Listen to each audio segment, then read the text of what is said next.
What's up, ladies and gentlemen? Welcome to another episode of Chicken Bone Alley, brought to you by SRI Performance, Stock Car Steel and Aluminum, Draco Springs, RK Motorsports Consultant, our buddy Randy Keene, and Earl Ramey Racing Engines. What's up, guys and gals? I'm David. I'm Sterling. What's up, y'all? What it is. Another week. We are in the summer now. It is officially summer. We had, our 2 weeks of spring. It was lovely, too. We enjoyed it while it lasted.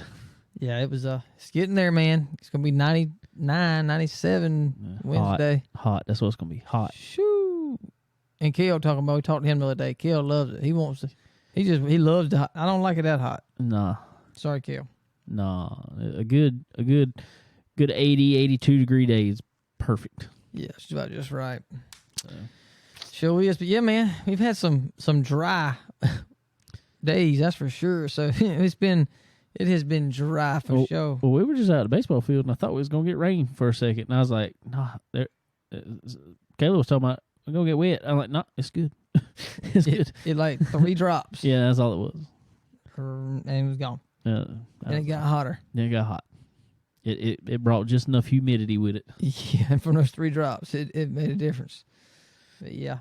Yeah, it's been good though, man. Yeah, we've had a pretty wide open week as always. Friday was fun. Had a little get together and a little cookout. Shindig. Yeah, had some leg quarters. Was we celebrating my first week back at work? The barbecuing. Yeah, that was my whole reason. Was that it? That was it. Oh, well, I didn't know that. Good. I hope you enjoyed it. Yeah, that was fun. Good time for sure. And had to go back to the grinding stone on Saturday night. Yeah, well, all right. Well, let's go back to Friday real quick. A little get together over here, and actually end up being a bunch of people who ride motorcycles that came over, a bunch of friends. So in the middle of it, we're like, I had some parts for my motorcycle, so I was like, well, let's work on it. Let's tear it down. Let's put a lowering kit on it. And all that. I will say, I think we did it in like a record time, though. Oh, we definitely did. It was quick. Sure was. Which we're going to have to move it back up, though, but a little bit. Yeah, scraping a little bit. Scropping. On these wonderful off-road roads we got here. These finally South Carolina. Finally graded roads that we have in South Carolina. Jam up. I think I ride off on the I thought you were trying on the side of the. Well, I would advise you, everybody, do not ride a motorcycle with no glasses at night. Don't do it. I thought you were trying to see how close you could just ride on the line or in the grass for a while. Yeah, I think it'd have been smoother over there, but whew, them bugs was huge. But a couple of them, I swear, was a pterodactyl. I don't know, but it was large. I didn't get hit by any bugs. Oh my goodness, I did. Dude, they were killing me. Coming up through your little vent. I reckon. I don't know, but they were hitting me like crazy. But anyway, before we get into all that, yeah. So Friday night we did all that. So that was interesting.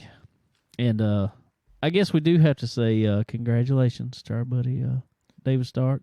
Yeah, David and Tamara. They are officially engaged. Yeah. So yeah, congratulations to them. I don't know when that'll when it'll be, but I'm sure we'll be shindigging down with them for that. Yeah, so that was pretty cool, pretty neat. Yeah. Then Saturday we had to, like Sterling said, get back to the grindstone of wedding DJ stuff. Let me tell you about this interesting night we had. Well, 2 parts of it were interesting. The middle part was, in all honesty, I hope they're not listening, but it was quite boring. It was one of the most boring weddings I remember going to in a long time. Yeah, it definitely was.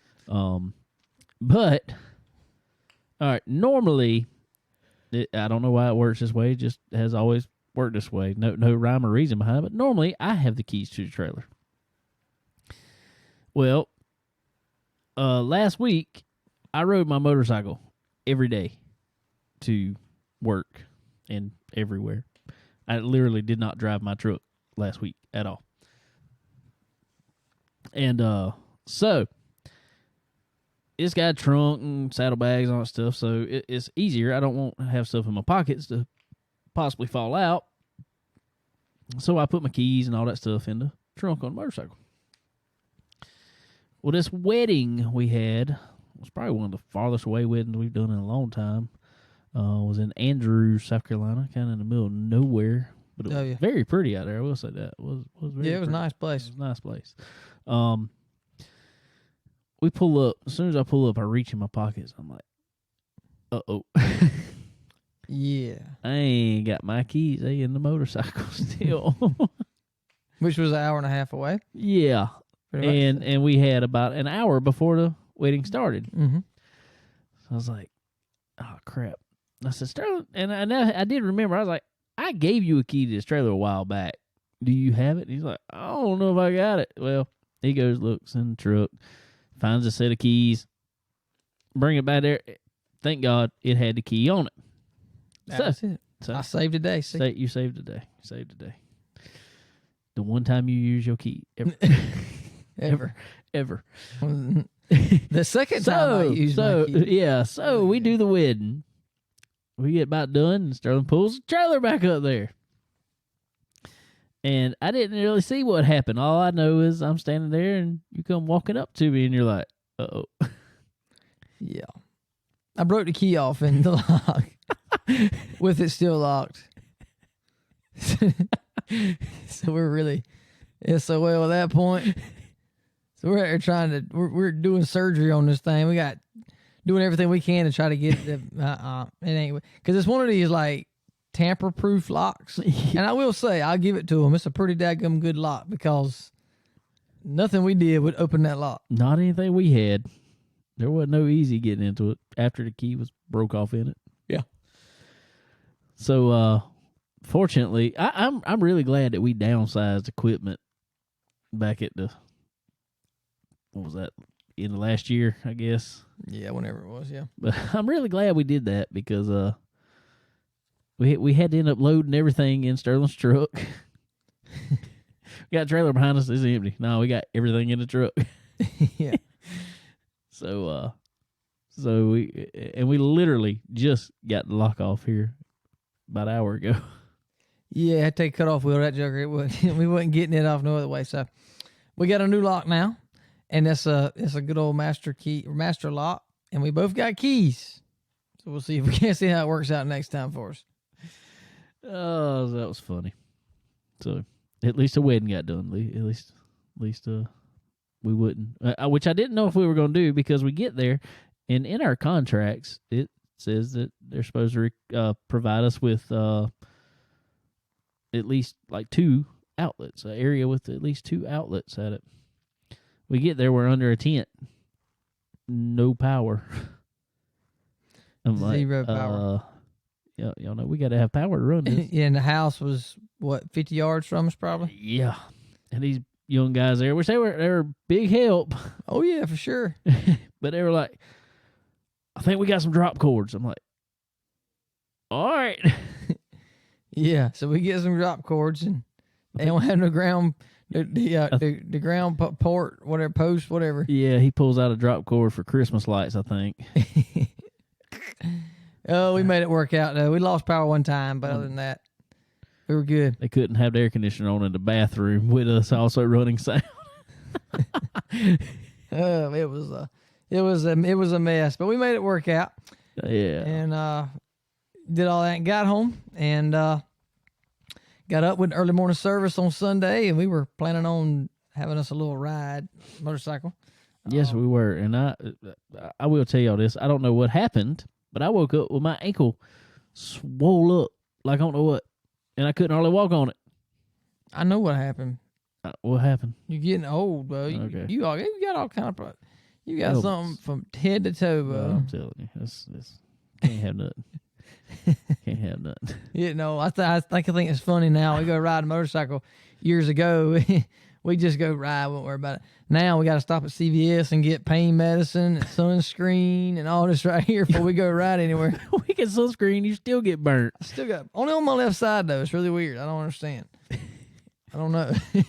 You was leaning too much to the right, apparently. Obviously, but great day. But my left arm is fried. All right, so let's tell you about this ride we had. Like I said, went to church, left church, and we was gonna go ride a little bit. Little bit turned into a lot of bit. Yeah, we I don't know if anybody's familiar with where we're at, but we left Florence and headed to Charleston, and which was the way we went was about 2.5 hours roughly. The way we went, so went to Sullivan's Island and Isle of Palms, real pretty place, a little island out there, and went downtown there, messed around a little bit, and then we headed back towards Georgetown, which was another what.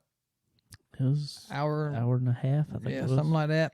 That was a nice ride though. Coming back from there, that was pretty. One road, 17 all the way. Yeah. Get on 17 and hold it straight. And it was newly paved the majority of the way. Yeah, it was nice. Really was. And so yeah, did that. Went to Georgetown, got some more fuel, and went on to the beach and got us something to eat there, and headed back. But 350 miles. That's a good little haul in one day. Yeah. Especially being that we've had motorcycles a long time. We took the big loop. Big loop. Well, we've had motorcycles since we were just out of high school, but never have I ridden 350 miles in one day, ever.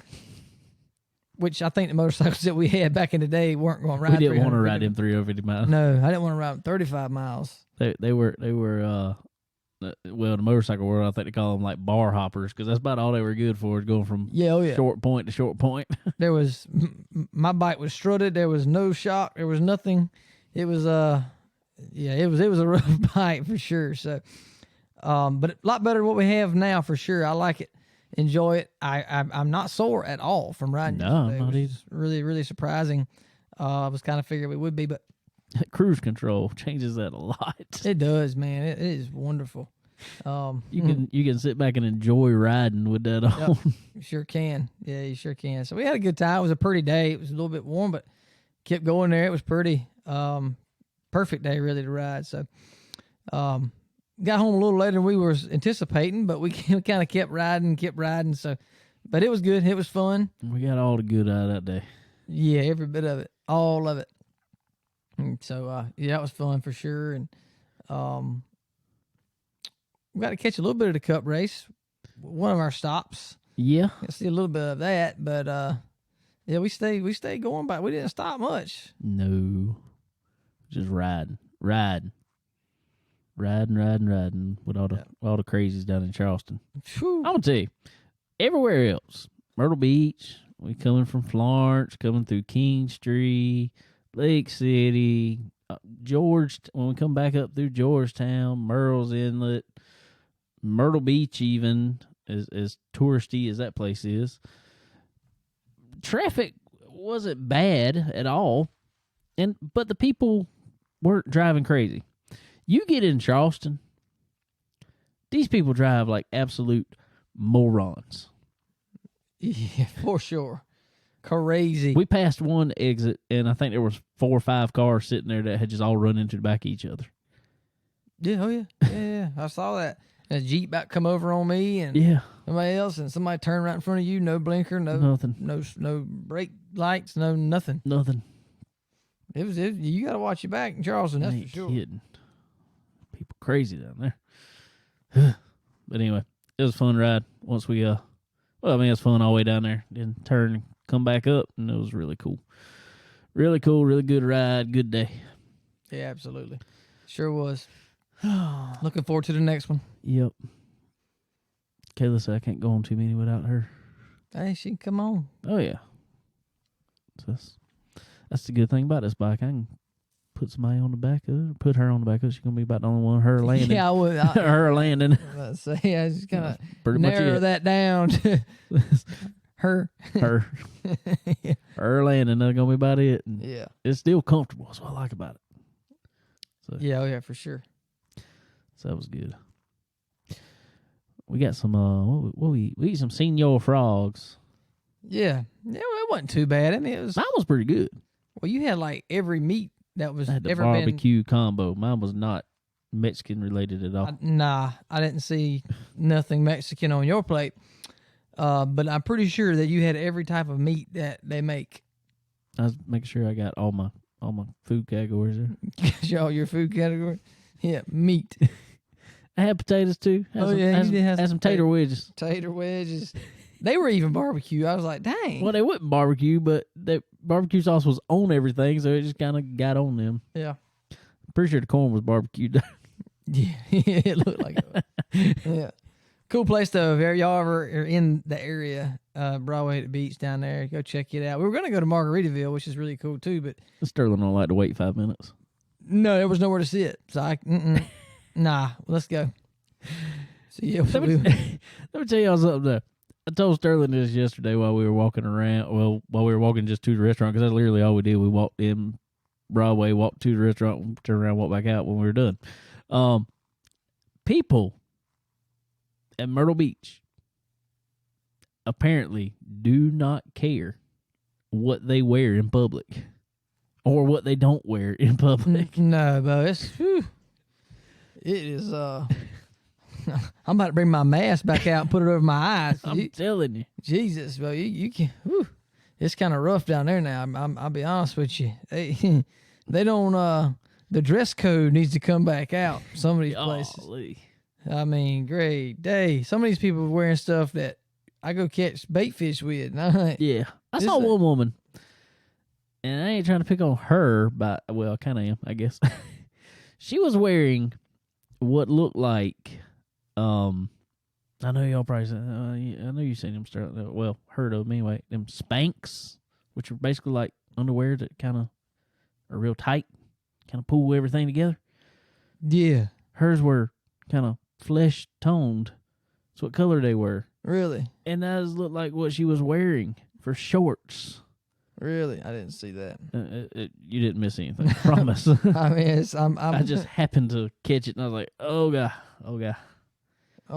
Yeah, dude, I'm telling you, man, people, they're, what do you call it? They're self-conscious. They're not. There is none of that anymore. I'll be honest with you. Woo. Modesty, nah, forget that. Oh, but anyway, so back to the weekend of racing. There was a whole lot of news come out this week. I mean, it was a kind of eventful week for racing. I know y'all have heard probably a lot about it and stuff. But I want to go back first before we even get into much of anything. There's some news that came out a few weeks ago about ride opening up at Viper Motorsports, and which was kind of surprising to us. And on the dirt racing side, it was Viper's kind of been a big team, especially these past few years. And had some good finishes, a few wins. So ride opened up, and when we heard who was going in it, we was like, man, that's pretty cool. Pretty cool. Max Blair gonna be jumping in that car. So anyway, and also we heard they were hooking up with SRI for some, partnership there. So our buddy Randy Keene, it was funny because I was thinking about it and he was thinking about it both. It was like, we need to get them on the show. And I was like, yes. So I'll tell y'all now, this was actually recorded a little earlier, late last week. We had Shawn Martin from Viper Motorsports call in. We recorded an interview with him, so here it is. Ladies and gentlemen, we have a individual on here tonight. Well, we're kind of going through the list now, Sterling. We've had drivers, we've had spotters for asphalt side, we've had fans, we've had iRacing guys, all that stuff. We get to add another one on here tonight. We get car owner on the list. Shawn Martin with Viper Motorsports. Shawn, what's going on, man? How you guys doing tonight? Thanks for having me on the show. I appreciate it. We appreciate you coming on. Man, what you been up to? Getting ready to go massively racing here lately. There's my Viper Motorsports team has 8 races the next 11 nights, so that's pretty busy. Nice. We have the Huey and Billy Basic Memorials here at Port World Speedway with the World Racing Group in my backyard this weekend that me and my wife are part of the promotion of. A really good deal for a great cause. Billy and Huey were huge advocate for the sports up here in the Northeast.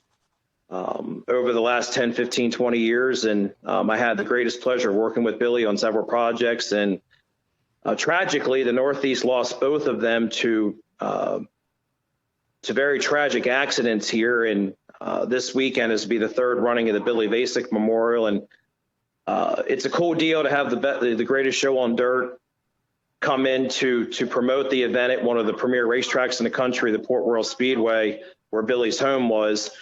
And just to be a part of that is something special for me and my wife, the motorsports company, and the family. Other than that, the business is really busy on the risk management side, and I do not get a chance to play enough golf. None of us do, man. None of us do. I see, and I'm terrible at golf, so I like Top Golf though. That's awesome. My first experience with Top Golf happened this year in a trip to Florida. We were down visiting some family in the Jacksonville area, and my wife found where there was a Top Golf in the area, so we called over there to make. Apparently, you got to have a reservation for that whole deal. Oh yeah, and they said it was sold out for 3 days, but they had a cancellation a few minutes before we called. So they're like, if you get here in 15 minutes, you can have this spot. So I told my wife, whatever she was thinking about doing, cancel it. Like that's what we're going to go do.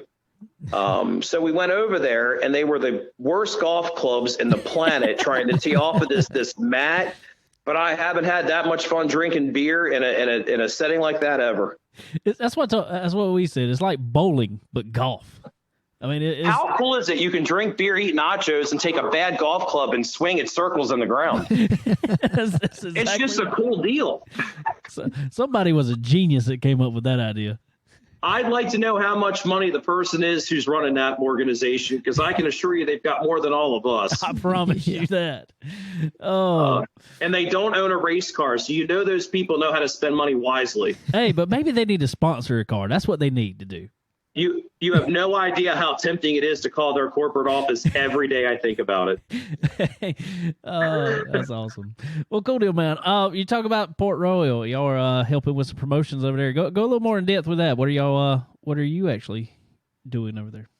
Viper Motorsports company got involved in was interested in getting involved in the promotion side of the sport, like putting on some higher paying races for the late models in the Northeast the last couple of years, because up here in the Northeast, this is more or less known as sprint car country, and the late models have come on very strong up here as far as car counts and growth and popularity. And one of the common denominators for people being, a little disadvantaged, I guess you could say, is the late models have always sort of taken a backseat, being like a support class to a 410 sprint car up here, when the car counts are kind of changing in superiority to the late models up here and their popularity, and the tracks have really taken recognition of it, but it didn't seem like we were getting purses where they needed to be. For example, you go down south where you guys are at, and you can go run an ultimate or class race or Southern All-Star race. Typically you're always running for $4,000 or more to win in one of those settings, and you guys have a bunch of $10,000 races down your way. Well, up here in the Northeast, some of these tracks and people and fans and spectators and teams were like, well, they're paying $3,000 to win tonight, and you show up and there's 50 cars. It's a little absurd. So we wanted to get involved in trying to bring better paying late model races to the area. So we were working with Lincoln Speedway in Hanover, Pennsylvania, a couple years ago to do one of our very first promotions. It was going to be military based and themed for first responders and supporters in the military. And then Billy Basic tragically died in that accident. So we changed the theme of that race, and it was the very first inaugural Billy Basic Memorial. What we basically have done is it was partnered with the facilities, raise money through sponsorships for the race to pad the purses of the race. Like this weekend, it was supposed to be a 10 and 10,000 win Friday, 10,000 win Saturday.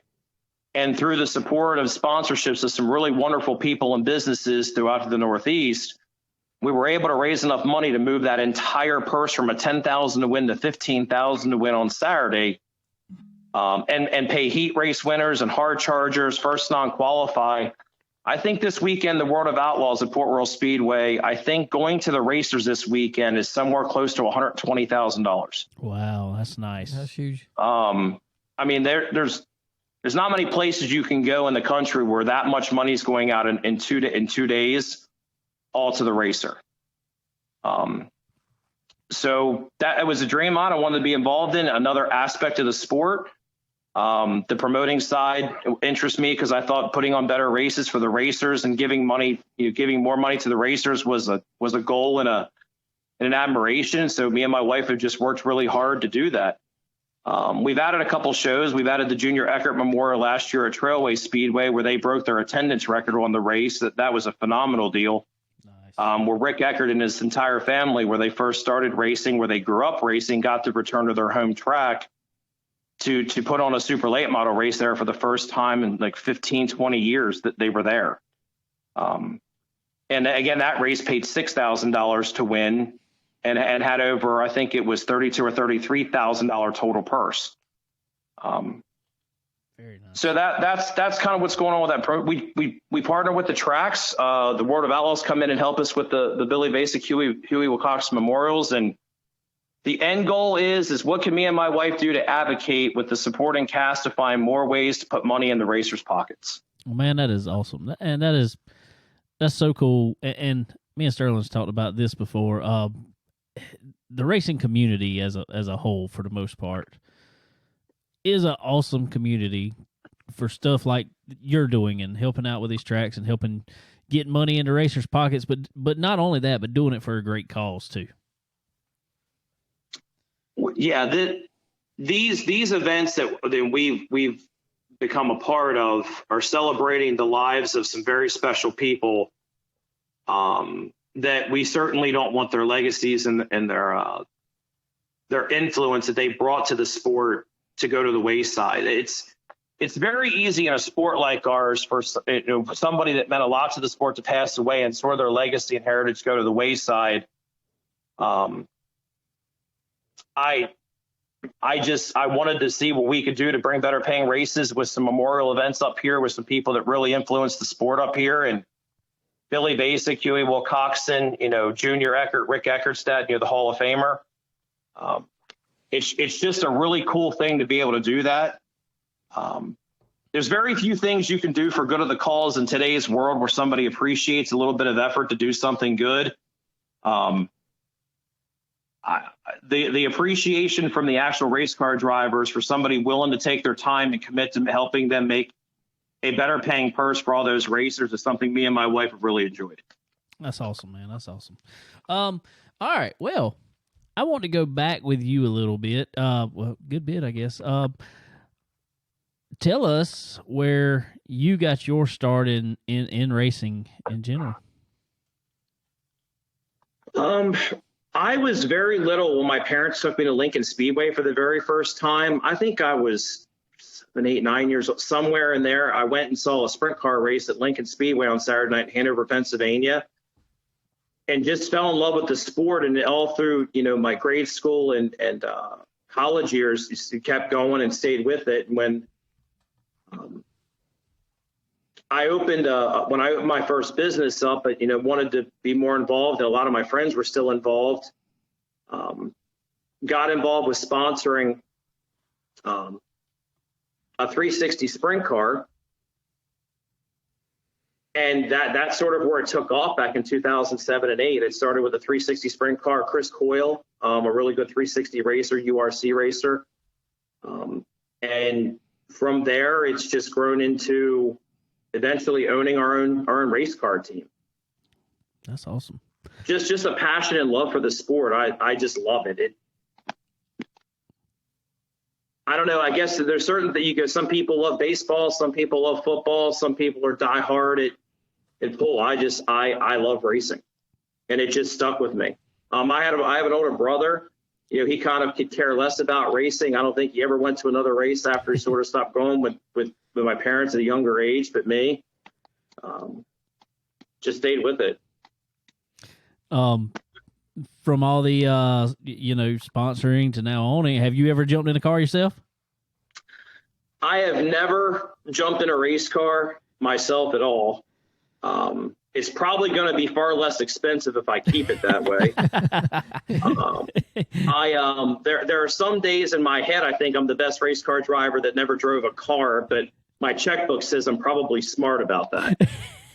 I'm going to bet Max Blair is going to do a way better job on the winning side and not tearing stuff up than I'm ever going to. So no, I've thought about it. I'd never done it. I thought maybe one day to practice something, I'd just jump in the car and go around the racetrack just to say I did it, but just never have. I enjoyed being an owner. I really have never had the desire to get behind the wheel of one and take it around a racetrack. That's what's cool about the sport that I hear people, because me and Sterling were both drivers ourselves to some small extent anyway. And we were the complete opposite. We go to a track, it's like, man, I wish I was in that car. I wish I was in that car. But it takes people, just like you, and bringing on Viper Motorsports to make this sport go round.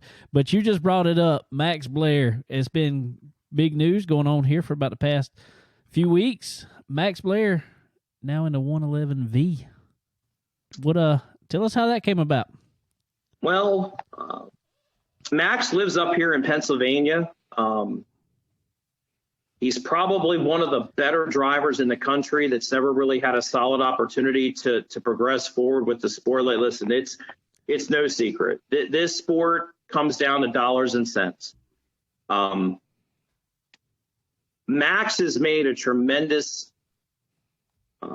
strides in his racing career on being a regional budget racer. And I think today, if I have this number correct, he's won over 350 races in his career. Yes. I think he's won some 20, 25 some odd races a year, every year, last 5 years. And he just really has never been called or given the opportunity to go to the next level. Because it's about dollars and cents. It's about resources. There's a lot of, our sport has politics like anything else. And when I wanted to make, I needed and wanted to make a driver change, something that was better for me and my wife. Max Blair was the guy that came highly recommended, and me and my wife already knew him, and he was close to where we were from. So really the decision was very simple. It was just about working out the details. The funny story is I was on the phone with a supporter of the race team, and we were talking about, hey, I'm going to make a change. Like, what do you think we should do? Or should we sit idle? He said, the person I was talking to at that time said, there's really only one person you can hire and should hire. It's Max Blair. And the funny part about that story is that while I'm on the phone with this other individual, I sent Max a Instagram Messenger type message through Messenger and said, hey, what's your phone number? Do you have a minute? And he responded back with his phone number and said, sure, give me a call when you get free. Like 10 minutes before I hired Max Blair, I didn't even know I was going to call Max Blair. That's awesome. Jesus. And Max, when I called Max, we exchanged pleasantries for a few minutes, and I said, well, this is a phone call that I didn't know I was making 30 minutes ago, and you sure weren't expecting to have today. But how would you like to drive the Viper Motorsports entry moving forward and then go to the national tour next year? How would you like that opportunity? And he was kind of quiet for a second, and he was like, oh, well, absolutely, but I really need to talk to my family about this. So we exchanged some details and information, and he said, I need to talk to everybody and make sure that everybody's on the same page. But I mean, as far as I'm concerned, absolutely. So we hung up, and I figured I got some calls I need to make, and he's got some calls he needs to make. I figured we'd reconvene that evening the next day. Well, it was about 4 minutes later. He called back and said, "Yep, let's do it." That's kind of deals I like right there. Yeah, literally, that is the true story to Max Blair. 10 minutes before I called him, I didn't even have his phone number. Wow. And 10 minutes before I called him, the only time he had talked to me was really at the racetrack for like one or two sentences here and there when we saw each other. That's crazy. Well, that's when you know his work spoke for him. Well, the cool thing about Max Blair is he proved it on the racetrack. Exactly. If it's hard to win races, especially in big moments. Max has beaten the Outlaws. He's been very competitive in big moments when he's had them. You don't win the amount of races he wins every year by accident. Exactly right. Somebody every once in a while may fall into one or two here or there. It's really hard to fall into 25 a year. So for sure. I think he's ready. I think he's proven he can win. He's beaten the Outlaws on several occasions. When he went to the Dirt Million a couple years ago, when that was at somewhere in Ohio, I can't remember the name of the track. It was that big 5/8 mile track in Ohio, Mansfield. Yeah. He qualified for that event and ran very well. So I think he's ready. He just had a baby though. Him and his wife just brought their second child in the world, and there was a lot going on with his situation as far as being committed to the ULMS series and being the point leader there and having a baby on the way. So like in the middle of the season, it was hard just to pick up and we'll just go to the tour and run the rest of the tour races, even though you have no points. It didn't make a lot of sense to do that.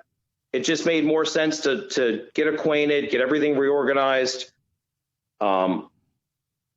He had some things going on, obviously, personally, and with what he was dealing with, and just get things moving slowly in the right direction, get comfortable, and then when we're prepared and we're ready, we'll jump back out on the road. That's what I'm talking about. And to me, that's probably about the smartest way to go about it. Get everybody acclimated to each other and the equipment and all that stuff, and then hit it hard next year. We already halfway through this year pretty much, so hit it hard next year and be ready to roll. And I think you got some I think you got, man, I'm telling you, I know you know it, but I think you got a good driver that's going to be in that seat, and I think he can definitely get the job done. I think Max Blair will surprise a lot of people who haven't seen him, and for the people who have seen him know how talented he is. I don't have any fear of taking him on the road next year to run that Outlaw series, any fear at all that he can't go out there, win a couple of them races and be very competitive in them points. There will be a lot of places he goes he's never seen, but he's also been very good when he goes places he's never been. He adapts really fast. A lot of my equipment was the same stuff he uses too. I use the Rocket XR1 cars and Clemens engines, and so did he. So as far as equipment, we were on the same page with that right up front. That made life a little easier too. I think earlier this year, Kyle Strickler is a great example of it. He was in Longhorns last year. He got in a Rocket and things weren't going so well. He got his Longhorn out and he won a couple races at Volusia. Next thing you know, he's running with the Outlaws and Longhorns when his car owner originally set out to run with the Lucas and Rockets. Yeah. So in this situation, there's no real equipment familiarity to get used to. It's all the same stuff. Again, another factor that what made it kind of easier. Yeah, for sure. So no, I think Max Blair has a really bright future moving up in the deal. He deserved the opportunity. That seems to be the feedback me and my wife have gotten most of. They were really glad to see somebody who they thought deserved it, who needed it, got the opportunity. And me and my wife were happy to be a part of it. And that's really cool to us too, because we've talked about it on so many occasions that you don't always see the guys that just have the raw talent getting the good rides. You see the guys that are bringing money, can pay to get in a car. But this is a case where the guy's talent showed off and is getting him a ride that can really, in my opinion, take him obviously to the next level, but be at the top of that next level. So that's so awesome. Yeah, he definitely deserved the opportunity. I'm really surprised that he never got it. Me too. He's certainly deserving.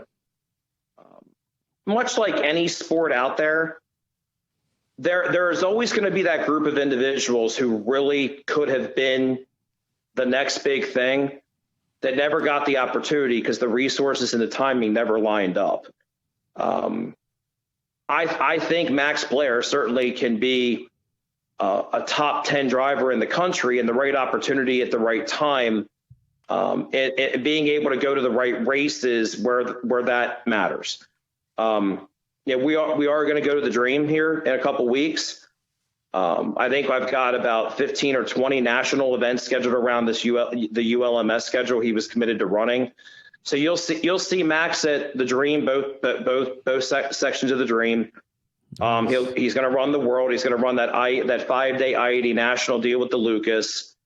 He's going to go to Texas Motor Speedway for that 50,000 to win in September, and he's going to go to Las Vegas for that 50,000 to win the week after Charlotte. So there will be plenty of opportunities this year to see Max Blair in prime time moments on really big stages this year, even before next year. That's awesome, for sure. Something else I want to talk to you about. Our friends over at SRI and you at Viper Motorsports have now partnered up. Tell us a little bit about that partnership. Well, I knew SRI, knew of them, and really a great group of people. When I owned the Barry Wright House Car program last year, I was introduced to them at PRI. Just really good people, a lot of resources in the sport, and we partnered up to do some work together as far as obviously you can see them marketed on the race car, and they do a lot to help us with the parts and what they can do and what their offerings are at SRI, between all the things they have available between stock car steel supplies, the race parts section. Like they've got a lot going on. They have a lot to offer race teams as far as their expanding products go. So that really is the partnership right now. We're hoping it obviously grows into bigger and better things, but they like us, we like them. We're in constant communication, and they're doing a lot right now to promote the sport. Their involvement is large, and obviously it's growing every day. So we're certainly happy to be a part of that team SRI ordeal, and hopefully a long-lasting relationship for sure. Tell me real quick what it means from, like, I know you probably saw it when the World Outlaws ran at Bristol here. Was that about a month ago now, I guess. When you see a company like SRI putting up just money for a redraw bonus, they put up a $500 redraw bonus. What does that mean to a car owner? Well, for somebody who absolutely hates redraws, I would be very happy if they would put up the money for the guy who draws the last pill in the hat, because that's most likely to be me. But the fact that they're willing to do that, and it's not even race related as far as like physically a car on the track doing something, is really awesome. Like I said, we have to find ways to get more money into people's pockets, because trust me when I tell you, every dollar we win and dollar we get from sponsor money, it's not going in anybody's pocket.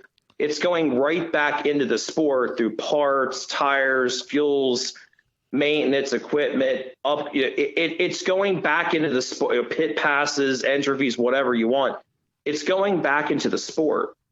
So every team can afford to run more races if they have more resources, and little things like that make a difference. It's great to see somebody step up and put money in places you normally don't see it. That's right. That's right. Like this weekend, part of the sponsor money this weekend for the Billy Basic Memorial is actually going to pay the heat race winners. And there's actually $250 to the fourth place finisher in each B main, the first car who didn't qualify. Wow. So the first car that doesn't qualify normally gets $110 show up money or tow money. Right. They'll now leave with $360 being the last car out. Man, I'm gonna tell you what, that's big. It'd pay for some pit passes and stuff like that, and that's big. And a lot of people don't realize that. You see these people talking about, you know, if you want to help a driver out, go to the track sometime, and just before they get there, if you're in the area, go put some money towards them getting in the pits and paying for pit passes and stuff. I'm gonna tell you what, I've seen guys get there and somebody say, "Oh, somebody already paid for your pit passes," and I mean they're just shocked because that is a huge help for some weekends for some guys. I think the Outlaw entry fee is $125 now. Is that right? I think so. So if there's 50 scheduled events for the World of Outlaws, and say what would you say the average pit pass across the board is $35, depending on some states, some are 40, some are 30, some are 35. $35 a good. Yeah. Most teams take an average of 4 people. That include your driver to the track. Is that a pretty fair number? Sounds right to me. So at $35 times 4 people, that's $140 plus 125. It's $265 a night. If you times that by 50, if you wanted to have your pit passes and entry fees paid to run the entire World of Outlaw season, for someone to pay that, you would need a $13,250 sponsor just to pay for your pit passes and entry fee to run the races. Wow. Jesus. This is why I like Shawn. This is why I like the owner's perspective. They give us the hard numbers. Exactly. it's depressing when you think of it like that. I mean, how many? You know how hard sponsors are to come by in the sport. Much less when you get into 5-digit sponsorships and things like that. But in all reality, you're talking about over $13,000 for that type situation. Mm-hmm. And like I said earlier, I've got it calculated down to where, on average, like we just said, you're talking about $35 times 4 to get in. You're at $140. You add in the entry fee, it's $265. The odds are probably people are going to eat at the racetrack because the Outback Steakhouse isn't going to deliver that food to the racetrack most nights. So you're probably going to have another $50 involved in feeding people there.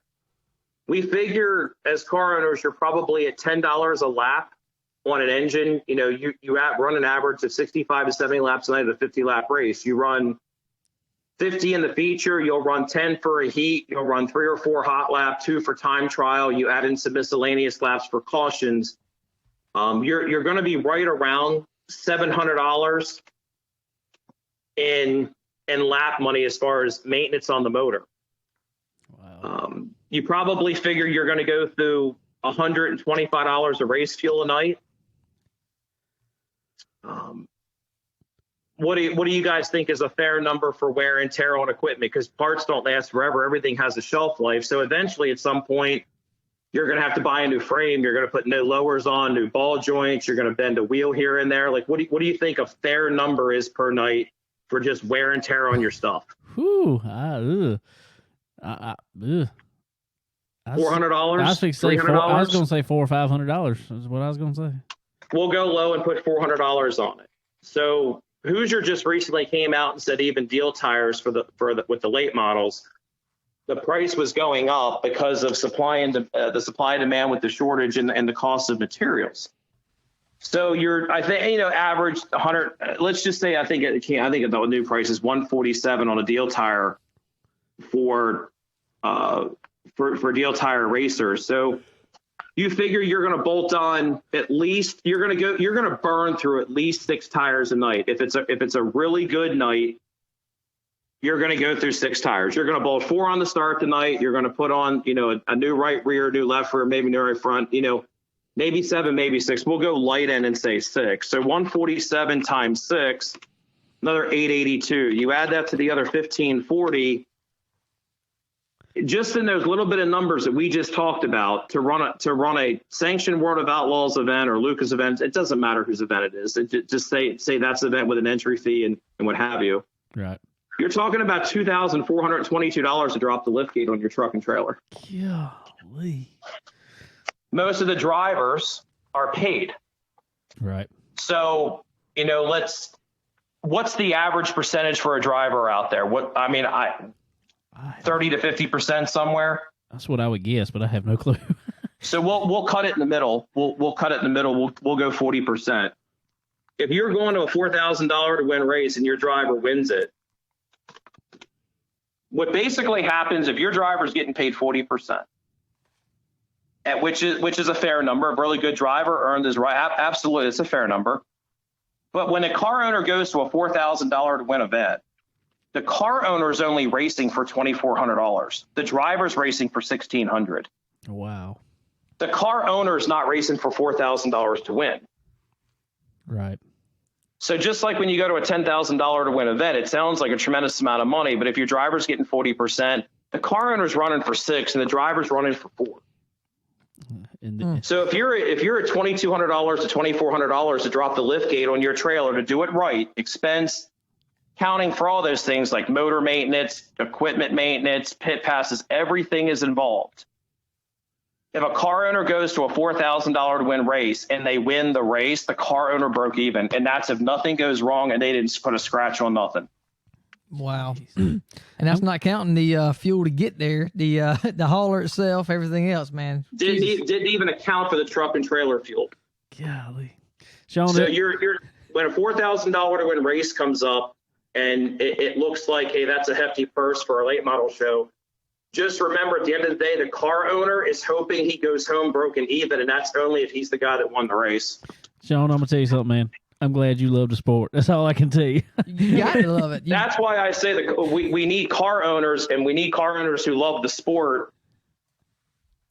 We need sponsors who love the sport. We need racers. We need every factor of it, because I don't think the average fan who's never had a piece or a part of or has been associated to a car owner scenario, it completely understands to the fullest extent exactly how expensive it is to go to take your race car to the racetrack that night. That's crazy. That like I just went through the numbers with you. You added them up with me. That's what it legitimately cost. Ah, that's crazy. That's a lot. That's insane. And that's to go win the race. So yeah, that is to win the race. Yeah, that's not Jesus. That's not running mid pack there. No. Whew. Oh no! Unfortunately, you can have a really good night and run 6th through 10th and have a really good night, and the car owner probably took some level of a bath. Golly. As a car owner, you need a driver who watches out for every dollar that's spent. They make every piece of equipment stretch as far as it can without putting yourself in a vulnerable point of falling out of races because it breaks. And takes immaculate care of your equipment. You have to have that as a car owner to survive in this sport. You definitely do. And I think going back talking about your new driver there, Max Blair, I think looking at him over the past few years running a family-owned team,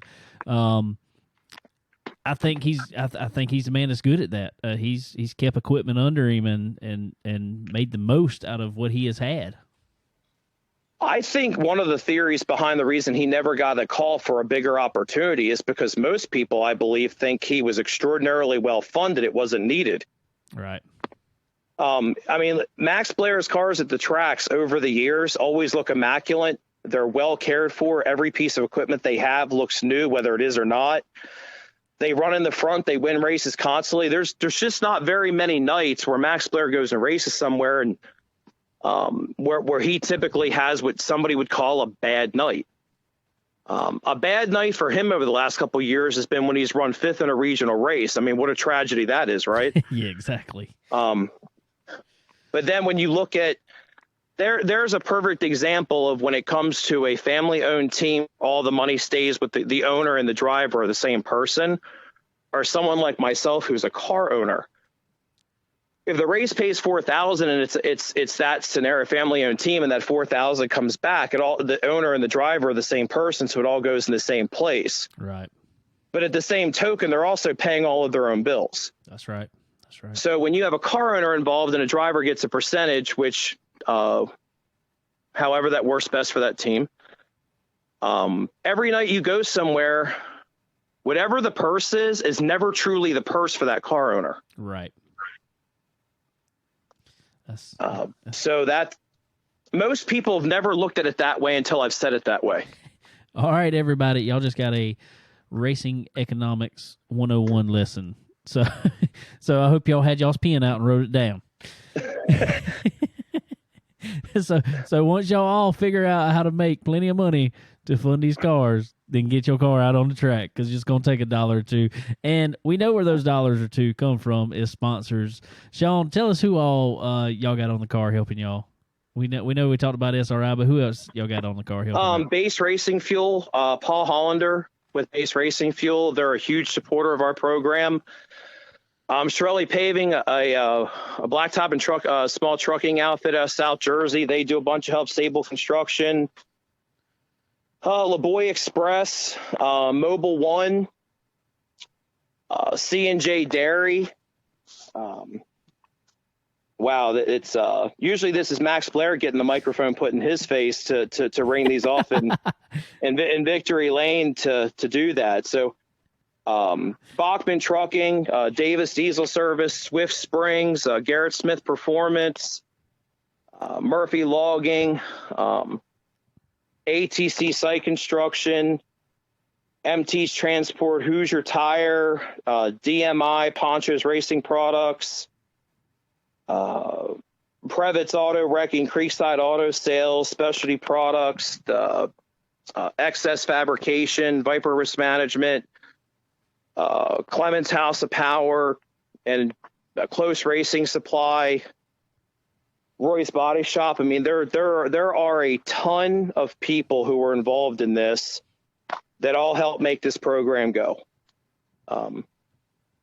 It takes a village. And I'm telling you, it takes every bit of it. It takes all of them. Man, that has really been a lesson to us. I'm gonna tell you, and that's awesome that y'all were able to partner up with such good businesses like that, and keep this program going and doing it as well as y'all do, because over the past few years, especially, and I know longer than that, but over the past few years, Viper Motorsports has been a great team. And I think going forward now it's going to be even better myself. Well, I think Max Blair is going to surprise some people when he gets to a national stage on a more consistent basis. He's had spurts of moments. He's been in that stage and performed very well. But shortly here coming, he's going to be on a national stage on a pretty regular basis, and I don't think he's going to disappoint. Well, man, I'm going to tell you what, I can't wait to watch it. And I can't wait to see what all kind of good things he's going to have going on, because I feel they're coming, and it's coming soon. And so, Shawn, this has been awesome, man. And, man, we appreciate it. And I'm going to tell y'all what, for the rest of the year and going into next year, which I hope to be talking to y'all again soon, and probably be talking about some wins coming up here real soon. But, man, we sure appreciate you coming and hanging out with us for a while, and giving us a good lesson on the economics of racing here. No, I really appreciate the opportunity. I want to share one last piece to the equation with Max that it's, again, some people don't understand how some of these things actually happen. Like I told you, 10 minutes before I called Max Blair is when I found out I was calling Max Blair. The most difficult thing we actually had to figure out as a race car team was getting me on board with the color green. It's bad luck, right? I have never had a green on a race car, and I've always been told it's like the cardinal sin of racing with green. And then we got this drawing of this car with the green, and my wife goes, I really like it. I want to keep it. So, of course, at that point, I was blackmailed into keeping it. And so this having green on a race car is completely wild for me, but that was actually the hardest part of the whole thing. Well, I'm just going to say, I mean, I understand the look thing behind it, but I can't say anything because I was born on a Friday the 13th, and I always ran number 13 and still do. So, I can't really say anything about that as far as luck wise, but I'm just saying green's the color of money. So, I mean, apparently that car's going to go out there and make some money. That just gave me a whole new perspective on that color green, and I'm gonna hold you accountable to that. All right, I'll take it. If that car wins a whole bunch of money, that's what that green's gonna stand for. We're gonna be okay with that. Just put some dollar signs around them numbers. That'll be all right. I can live with the green at that point. The green looks fine, looks good. It was just so different for me. That was really the hardest part of the whole thing for me was the green. Man, I'm gonna tell you, when the drawings came out of that car and actually seeing it now, man, that is one of the sharpest looking race cars I've seen on the track ever, in my opinion. in private, you may get me to actually admit that the car looks cool, but in the public, I'm not going to do it. Well, when we catch you at the track next time, we'll have to talk about it. Yeah, the car looks really good. It was Max's thing, and he's been so good for so long. You don't want to do anything to really tweak what he's doing, and so the superstitions of racers, and you know, I just sort of said, hey, we'll go with it. You know, so far so good. I mean, we've raced twice. He almost won the very first night out at Sealands Grove. We ended up second. We had a good 7th place showing, a place he's never been at Hagerstown last week on a pretty difficult track to pass. And tonight he's at McKean County. He won time trials and he won his heat race, and he's starting somewhere in the top 6 in the feature. I'm just waiting for the results to come out. So he's running well again tonight. So no, so far so good. And again, I appreciate you guys having me on the show. I hope it was educational, like you said, for some of the listeners to this thing, to the car owner's perspective, because there's always drivers or other people on here. Very seldom do you ever hear it from a car owner. You're 100% right. Yeah, we really don't, and that's what's really cool. And our buddy Randy Keene, he texts me. He's like, man, you need to get Max Blair on. I was like, all right, well, we'll see if we can line it up. I was like, find me his number and we'll get him on. He said, then he texted me back a little bit later. He said, well, you need to get Shawn on first. I was like, all right, we can do that too. That sounds great to me. Give me his number. No, it's been a blast. I appreciate it. I think Max is racing all weekend this weekend. He's got 4 nights of racing this weekend. I think you're going to try to catch up to him Monday or Tuesday. But again, thank you. It's been a blast. I really appreciate it. All right, buddy. We appreciate it.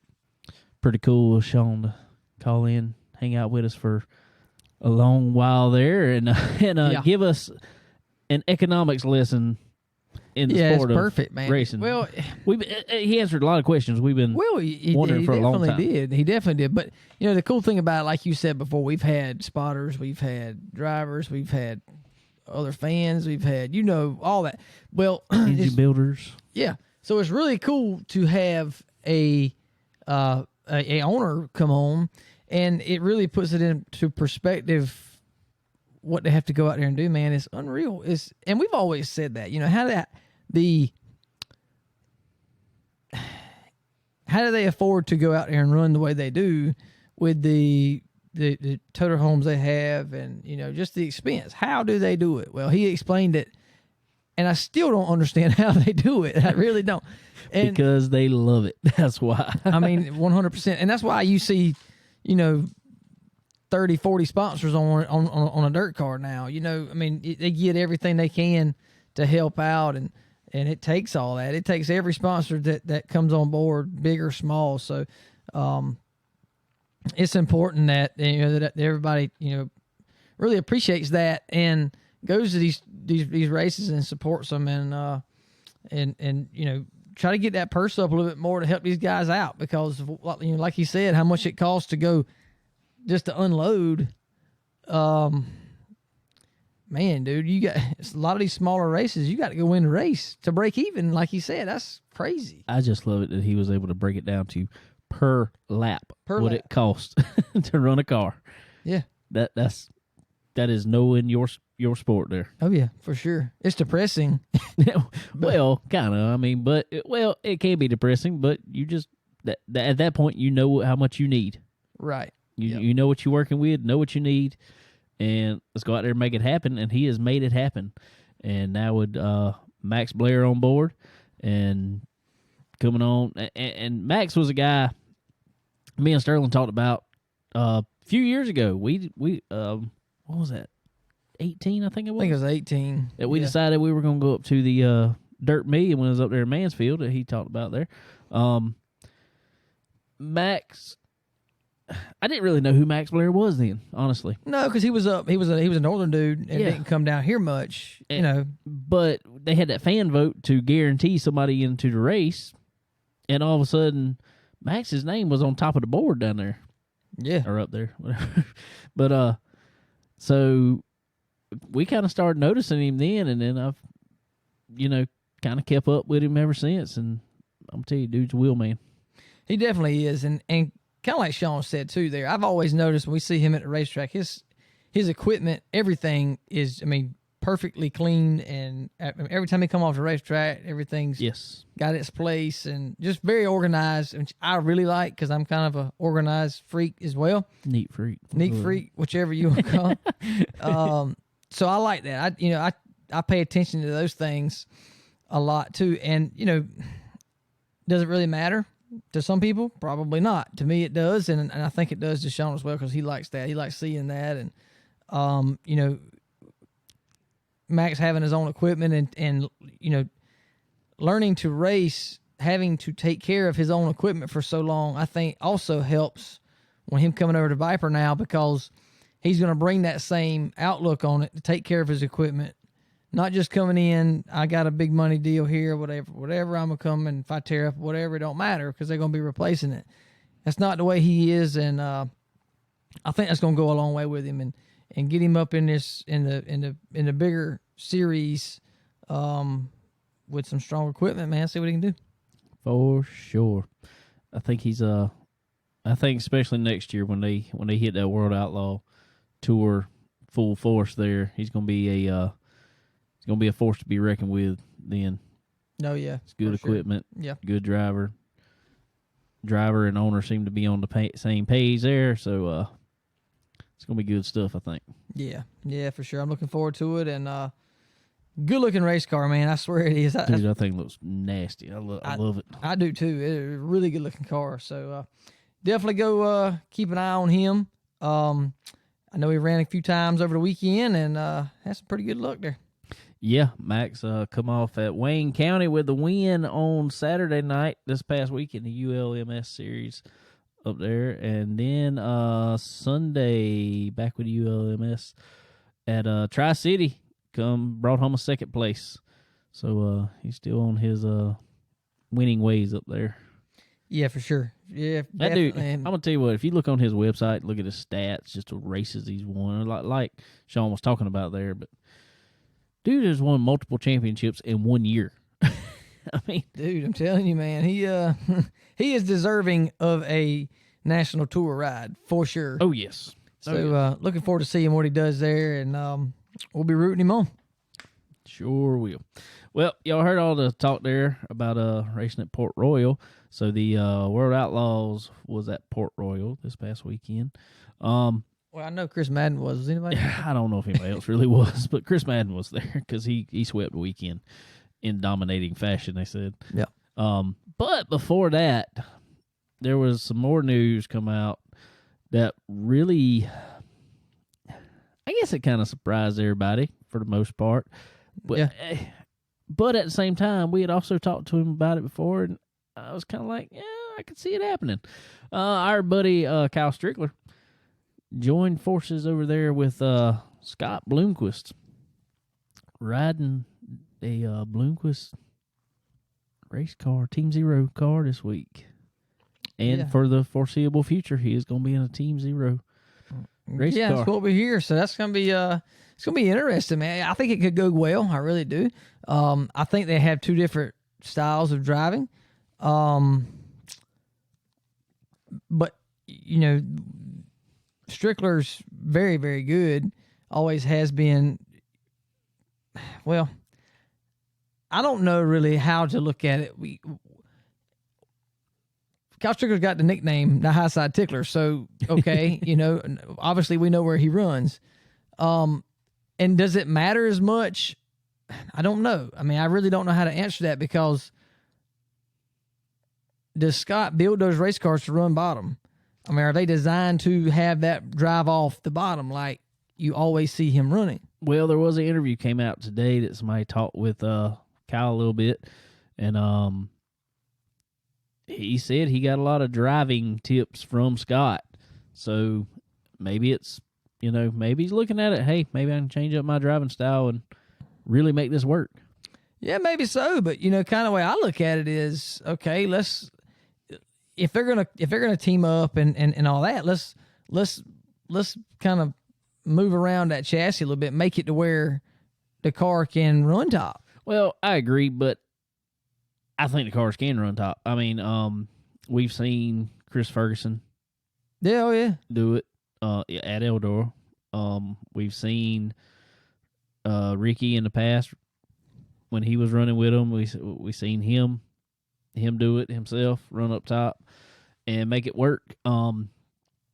We say that just because it's not typically Scott's driving style. Now, we've seen Bloomquist on top before, but it's just not normally where he. That's not normal. Yeah.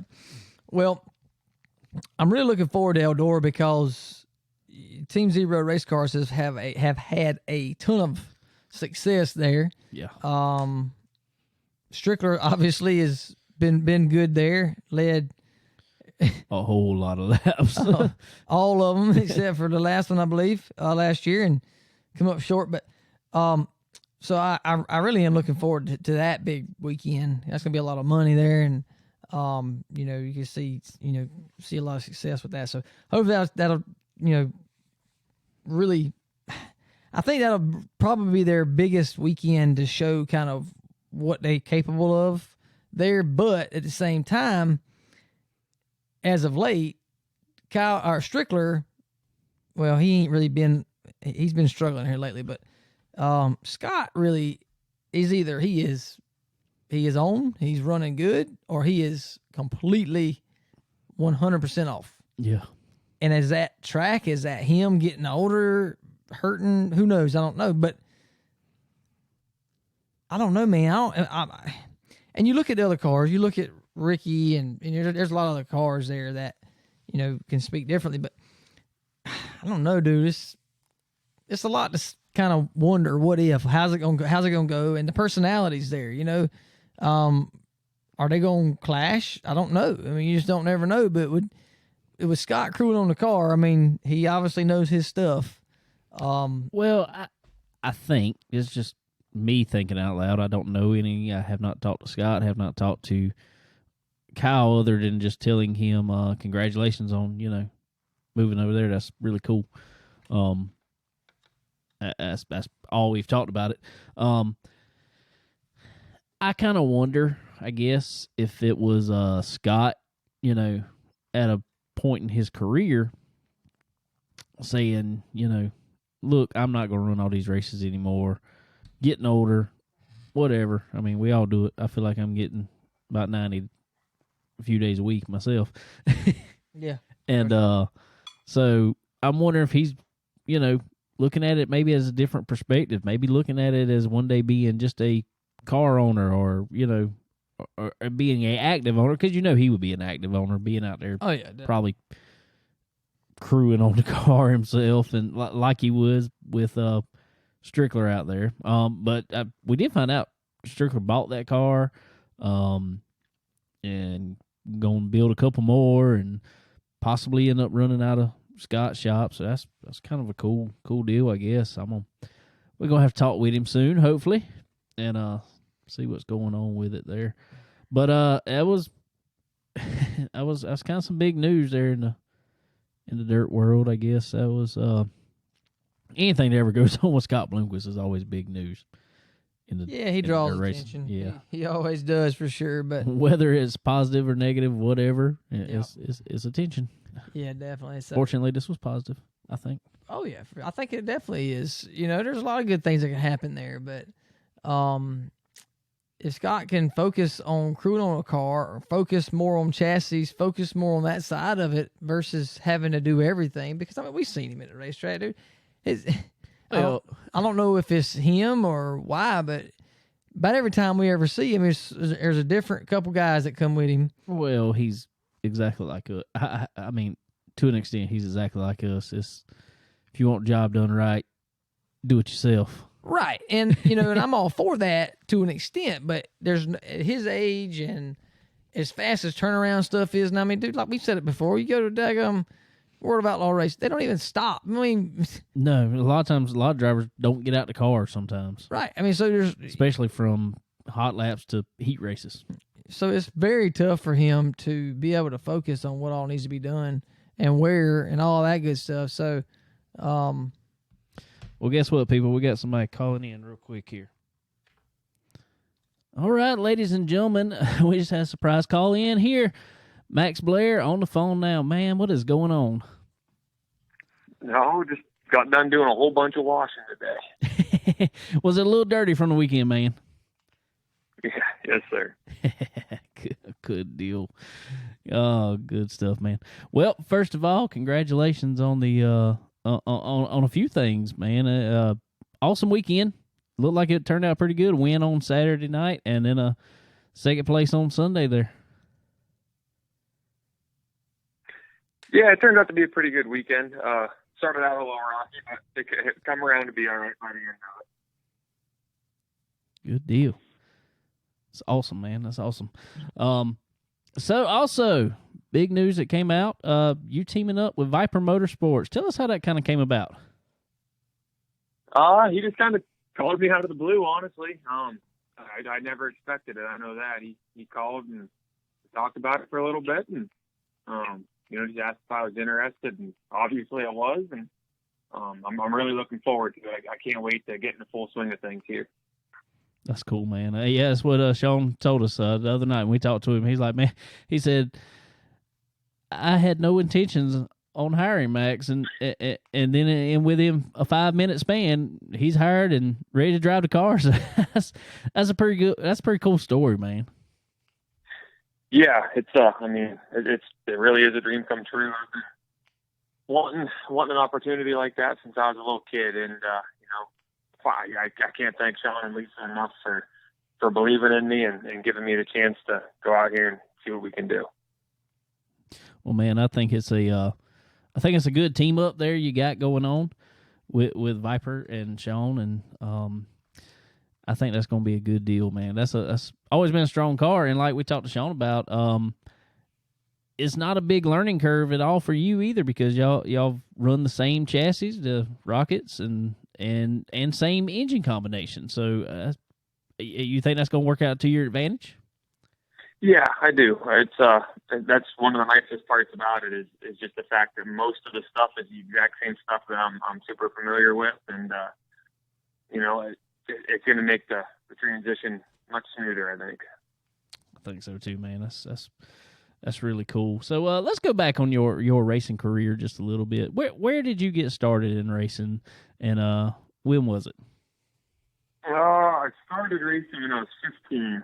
In 2005, I ran an E-Mod just around the house, and then I ran a steel block late model the year after that, and then got into crate cars. We ran crate cars for quite a while, and then would have been in 2014 would have been when I first started running supercars. Good deal, man. And it's been all all downhill from there. I mean, it's turned out great for you, man. You've had a lot of wins over the years. Yeah, we've been super fortunate. I've had a good group of people behind me, and we've had a pretty good few years here. So hopefully we can keep that momentum rolling into some bigger things coming up. I see it, man. I see it, and y'all announced you were going to be running for Rookie of the Year next year in the World Outlaw. How does that even feel, knowing how long you've been around and running, and all of a sudden saying you're a rookie at something that you were definitely a veteran at and running a race car, but going on a tour like the World of Outlaws tour and going for your rookie year? Yeah, I can't wait. I really can't. It's something I've always wanted to do. Literally, I've dreamt of doing it for a long time. You can go back and listen to a bunch of interviews over the years, and I've always said if I could write my own story, I'd be out there running the World of Outlaw deal, running for Rookie of the Year. And now I'm going to have that opportunity with a very good team and a bunch of great people behind me, and I can't wait to get going. Good deal, buddy. Good deal. Well, also a partnership come about in all this. Viper Motorsports teaming up with SRI Performance, which is good friends of ours, good partners of ours. Man, Viper and SRI, just great people, it seems like to us. And tell us a little bit of your relationship there. Yeah, for sure. Same deal. I can't wait to work together and build on that relationship and keep on going. I'm kind of new to all this, so it's going to take me a little bit of time to get in the swing of how everything works with everything. But everybody seems like great people. With all the conversations I've had, and I just can't wait to get going. There you go, man. That's what it's all about. relationships in this business will take you a long, long way. Well, good deal, man. Well, we don't want to take a whole lot of your time, but just want to tell you congratulations. And what you got coming up next? So this weekend we're going to race 4 days, Thursday, Friday, Saturday, and Sunday. All the ULMS races here around the house. I already had a commitment this year to run that whole series, and then my wife and I just had a baby girl last week. So with everything going on around the house and making this change mid-season, we decided to continue on and run the full ULMS tour this year like I had planned before we branch out and do the Outlaw deal next year. So we'll finish out that deal. We got four of those races this weekend, and then over the course of the next month here, we're going to hit quite a few Outlaw races and stuff. So there you go. Well, good deal, man, and congratulations, because you got your hands full now. With not with just a new race deal, with a new baby there at the house. Oh yeah, we made this change mid-season. Just had a newborn. We got a 3-year-old at home. It's been a hectic month, but man, believe me when I tell you, I'm not complaining. It's a dream come true. I can't wait. I'm just gonna say, I watched a video of your little boy. I love the way you've taught him numbers by race car drivers. That's awesome. Yeah, he's one of the biggest race fans you'll ever meet. The kid loves it, which is obviously super cool to me. And he's got, I don't know what he's got now, somewhere around 45, like the little mini late models. And if he's got 45 of them, he can name you probably 40 of them by name. So he's got a couple he struggles with a little bit, but he's pretty good at it. I got a couple I struggle with too, don't worry. Oh, that is awesome, man. Well, congratulations again. And that's so awesome getting to see you being able to take on this new deal. And I think that's going to be a great relationship there, because that's good people, just good people. I love seeing good people get together and creating something awesome. No, I appreciate it. And like I said, I can't thank everybody at, with Viper Motorsports and Viper Risk Management Group, Shawn Martin, and just everybody in house for believing in me and giving me this opportunity. It means the world to me and my family, and just we're really excited to get going. Cool, man. Well, we appreciate you coming on here tonight and giving us a little bit of time. And congratulations again, and good luck going into the rest of the ULMS series and all the upcoming stuff. And hopefully we'll have you back on soon talking about some more wins, man. Yeah, I hope you're right. I appreciate it. All right, buddy. Have a good one. Thank you. Ladies and gentlemen, that was the new pilot of the Viper Motorsports ride, number 111, Max Blair, 111V, actually. We thought we was going to have him on. Then we didn't think we was going to have him on. Then here he come again. So, yeah, it's cool, man. Glad to get him on. Yeah, definitely. It's definitely really cool. And he had some engagements he had to take care of, which was definitely understanding for sure. So, oh, yes. Worked out well. For sure. So, anyway, back to a little bit of dirt racing. There's a lot of stuff going on right now. It's kind of that time of year that you start hearing the silly season talk, and that's some more of it.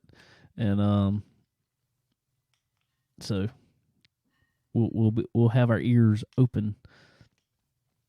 Something else that kind of happened this weekend. That hadn't happened in a little while. Oh, Earl Ramey's son, Derek Ramey, got back in a super late model at Carolina Speedway in the Carolina Clash Series. And let me tell you what them Earl Ramey racing engines did. First race out, and I don't think he's run since a super since in the last year, I think. It's been a while. Goes out, fourth fastest. Boom. Right there.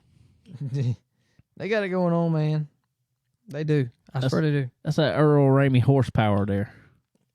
Well, like we see it everywhere, and this week's no different. Every week you see Earl Ramey racing, or Earl Ramey's motors in Victory Lane every week.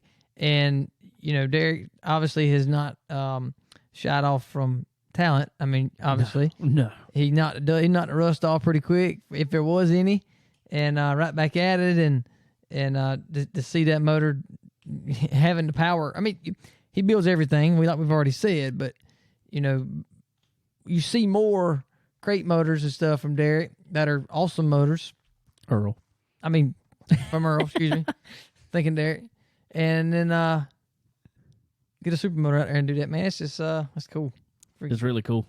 So Derek ran great. Had some trouble during the race. Not motor related at all, but had some trouble in the race. He's gonna be at Lakeview over here our way. Unfortunately, we ain't gonna be able to go to it. Kind of unfortunately, but we actually going a little. Well, I'm going on a mini vacay, I guess. You going on a full vacay? Yeah, I'm going on a week, 7 day. I can't wait. I'm gonna come visit you on the first couple days. Come on. But anyway, so also, Derek's gonna be over here at Lakeview this weekend, back in the Carolina Clash Series. See if he can get it done at Lakeview this weekend. I think he'll have it ready to rock. Also, another one I want to point out. I mean, there was, like we say every week, you look on Facebook, you see Earl Ramey Racing Engines winning everything. One that I thought just stood out to me this week, Jeremy Steele, at Modoc, I think it was. Is where he was. Decided to go run, finished second. Well, apparently something really stood out. Well, this is the thing.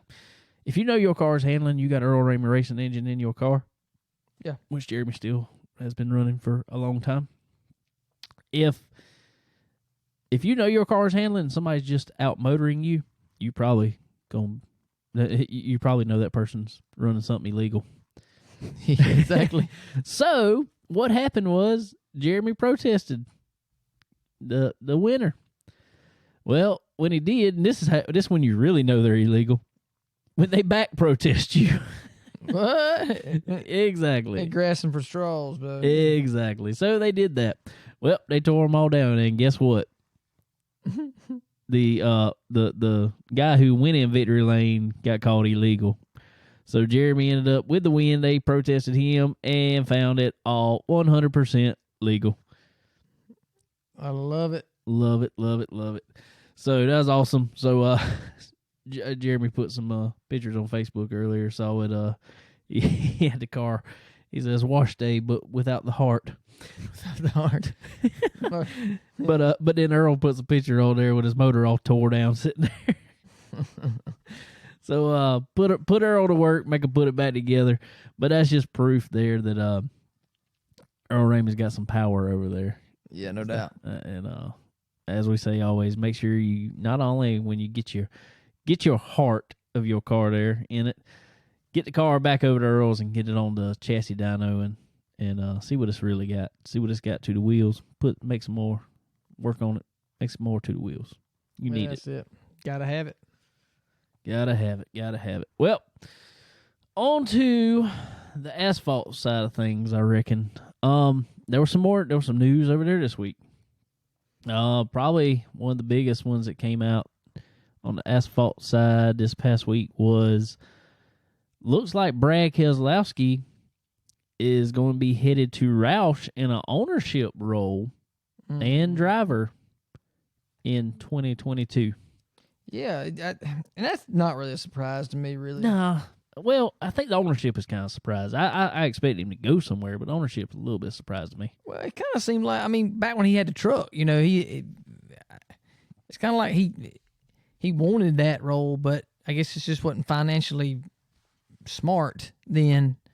But he bought that. He's got that other company, right? Or does he still have it? I don't know. Yeah, he got a few companies. Yeah, he's got a pile of stuff. So he runs some components company, I think, right, or owns a components company that I think sells stuff back to NASCAR. Wow. So he's making a killing at that probably. Yeah. Which kind of makes sense because they had a product supplier list for the next gen car. Yeah. And there was a few things on there supplied by Roush for everybody's car. Cool. So, well, I kind of feel like that's the way he wanted to go, is getting to a ownership role. And I mean, he's still young by all means. But at some point, I guess, leaning over that way more. But I really do hope he can bring some kind of fire back over there at Roush, because it's not really been much lately. Well, yes, you are correct. And I was a Roush fan, I guess you say, back when Mark Martin was there years ago. I was just always a Mark Martin fan. I liked Mark Martin. He was a good driver. I like Carl Edwards a little bit too. He was pretty cool. Yeah, he's a cool dude. But after they left, I was kind of and Roush has been kind of since then. They've been very very and it's not that I want to be a Roush fan again. I just want there to be a lot of competitive cars on the track. Well, I mean, and I think this timing probably works out with Brad, being that the next gen car is coming in. Yeah, and he knows going over in that they should be just as competitive as everybody else. Yeah, they should, but because they're going to have the exact same thing that every other Ford has in the field. Right. It's gonna be a lot different as far as the car goes, and affordability, and the engineering side of it is going to be, from what I can understand, is going to be a lot more limited. But I just don't. They say it is. I just don't see how it can be, because we've said it before.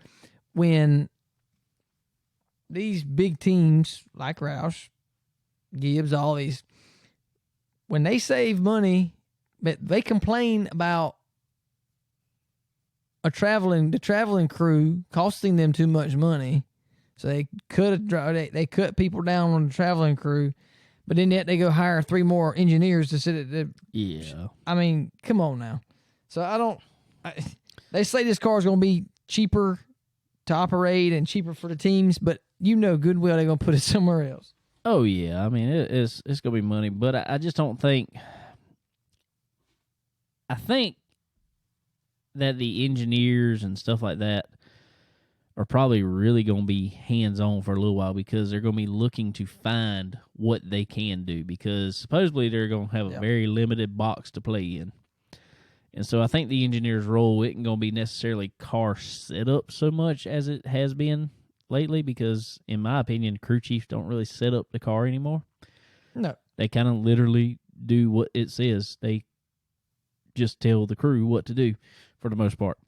It's all engineer driven. I really think it's going to put the engineers in that small box that they have trying to exploit every possible opportunity there is with that car. And I don't know. It's a double-edged sword, because I loved it back in the day when Ray Evernham was doing the crazy stuff he was doing on Jeff Gordon's car. Oh, yeah. I loved that, because it was out there. It was thinking outside the box. It was different then. Right. But I guess I'm talking out both sides of my mouth, and I don't like the engineers just picking and doing every little thing they can, looking for a 10,000th of a second.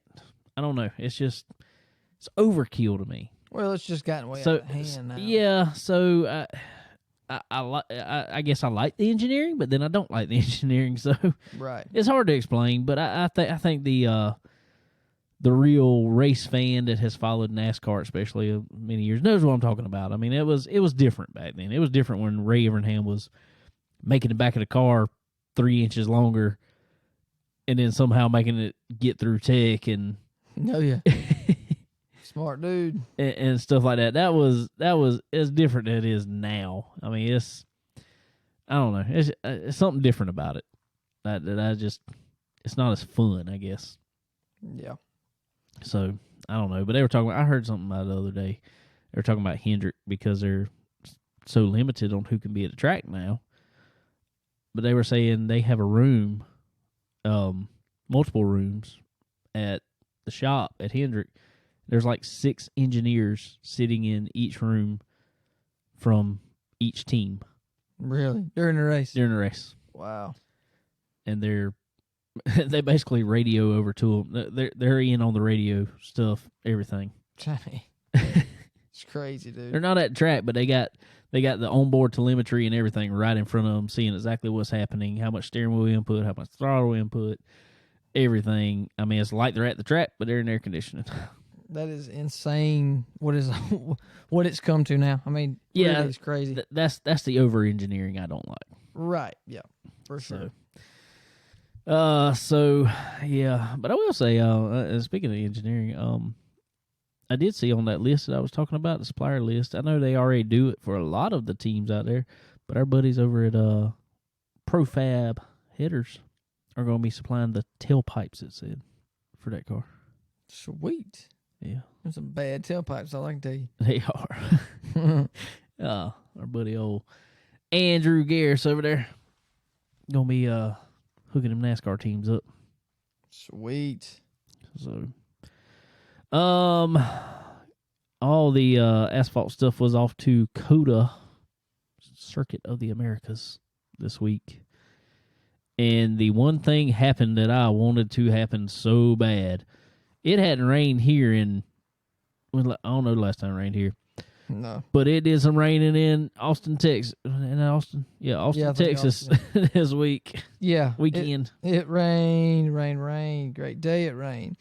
And it was awesome because I love to see the Cup guys especially. I mean, all of them was in the rain, but I love seeing them out of their comfort zone. I love it because they whine. Oh, my goodness, they whine. And I love to see it. Oh, it was great. Todd Gilliland ended up winning the truck race. I really thought Sheldon Creed had it wrapped up, and then that late race caution come out, and he must have not liked the last stage. It wasn't late race; it was just the last stage. Yeah, they had to pit anyway. That's right. Yeah. Yeah. It was the last stage, and he had checked out from him, and then all of a sudden, that last run, she could not make it work, and Todd Gilliland come up there and put it on. In my opinion, that was probably the best race of the weekend. Oh yeah, as far as racing wise. Yeah. The Xfinity race. Oh, what did he call himself years ago? The king of the minor leagues. Yeah. Well, he's proving it again. Yeah. Is Kyle Busch still saying that once he hits 100 wins in there, he's quitting?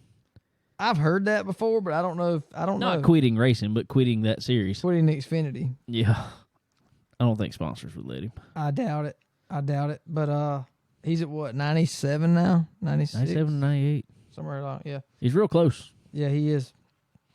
And but anyway, he checked out.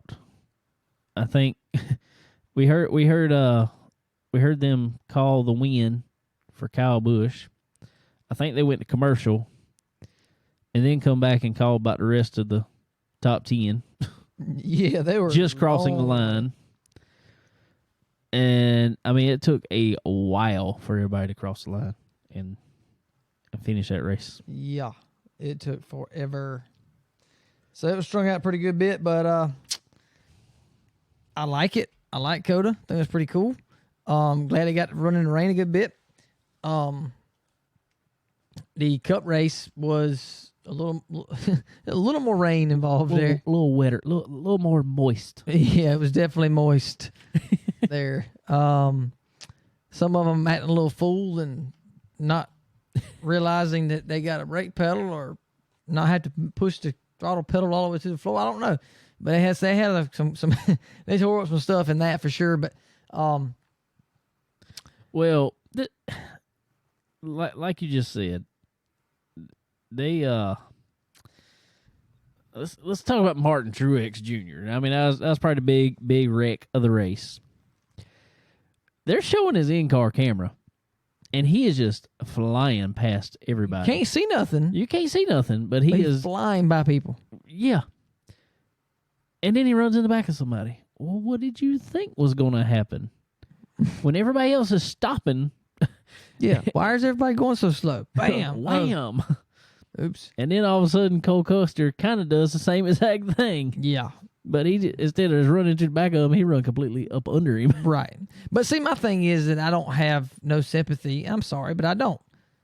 For a lot of these guys, Kevin Harvick whining, Martin Truex. He is the biggest. I like Martin, but he is the biggest whiner. Great day, but I don't have no sympathy for these people talking about I can't see, I can't drive it, I can't do this, I can't do that, and then the top 5, 6, 7 cars look pretty daggone good to me. I mean, okay, what's the difference? You just get it set in your mind that I don't like this, and that's exactly what it is. And they're not running out front, so they don't like it. Right. But I mean, Chase Elliott was doing just fine.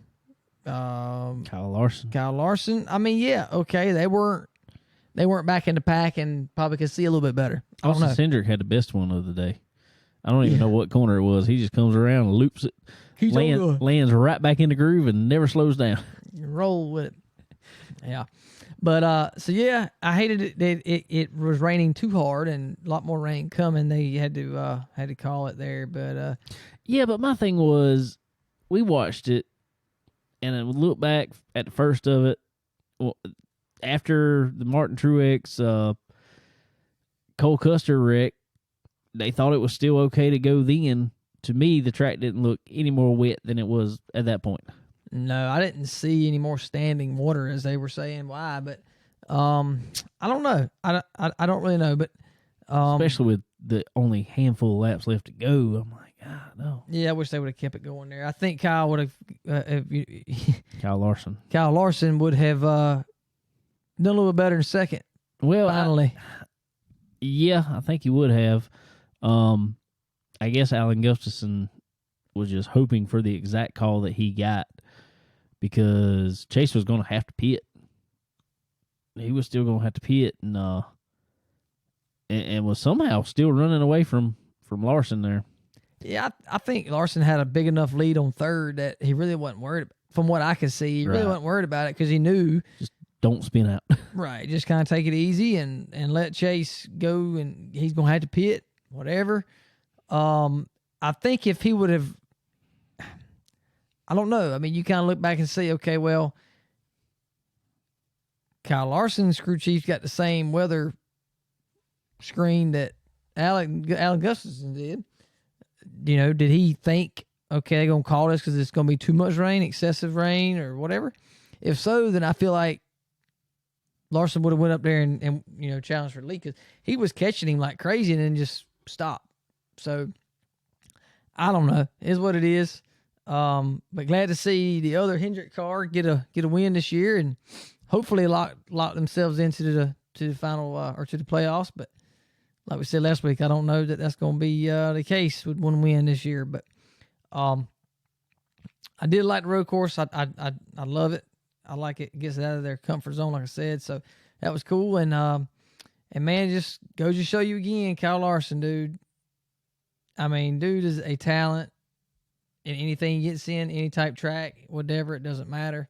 That's more proof right there. And glad to see it. Yeah. It really, really, really is. And I like the road course race, though. Like I said, you should not like them too much, but yeah, it's I guess the weather aspect of it is kind of added to it for me because, like you said, something they're not used to.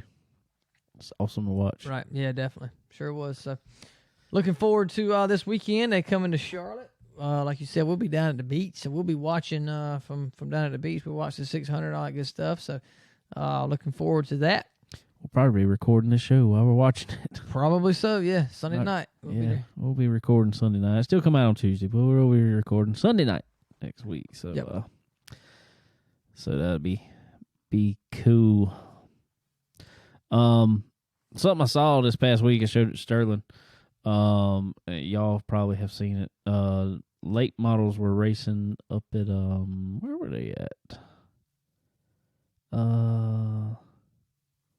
Berlin. And Boris Yorkovic and David Fritz. Horrible wreck. Head on. And I ain't understood it yet. I think it was David Fritz, I want to say. I could be wrong. Somebody was dead last. No lie. Yep. had at least 10, 15 seconds, it looked like. Maybe not quite that much, but it was a little while to slow up for a wreck. Literally half the field had wrecked. On the front straightaway. Well, in turn one, yeah. I think it was. And he just comes in there wide open. I mean, where's the dude's spotter at? I don't know. I mean, but regardless of a spotter or not, there's no way he didn't. He had to see it. I'm telling you, they hit head on. Boris Yorkovich broke both his legs pretty bad in it. David Fritz was also hospitalized. I know he had surgery. I think it was lower extremities also is what they're saying about that, and gave an update on it. I don't know if some of these tracks are not. I don't know.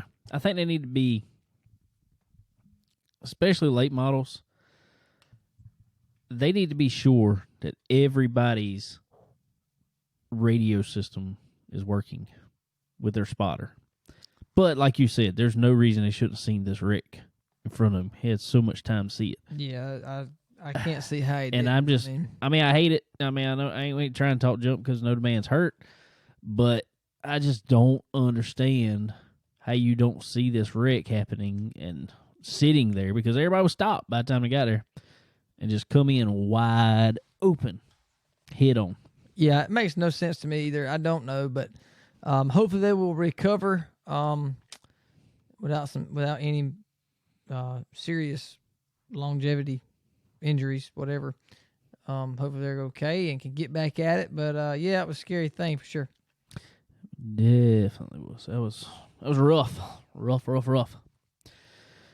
Anyway, so like we said, guys, I reckon what we got left? Man, I don't know. I think that's about it. I think it's time to eat. I smell something. Smell something cooking. Ma, meatloaf now. That's good stuff. Yeah. I think we're good this week, man. We're looking forward to the. Oh, one thing I do have to bring up. Well, go ahead. I'm sorry. I'll just say I hope everybody enjoys their weekend, their holiday Memorial weekend. Day. It is Memorial Day, and not Labor Day. Not Labor Day. Memorial Day. Yeah, I hope everybody enjoys that and can get them a little time to relax and watch some racing for sure this weekend. For sure. Our buddies over at BS Racing, Matt Smith and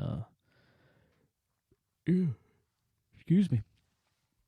They our boys over there in the GNCC stuff. Matt Smith and William Eads got him a 5th place finish this past weekend in GNCC racing on their quad there.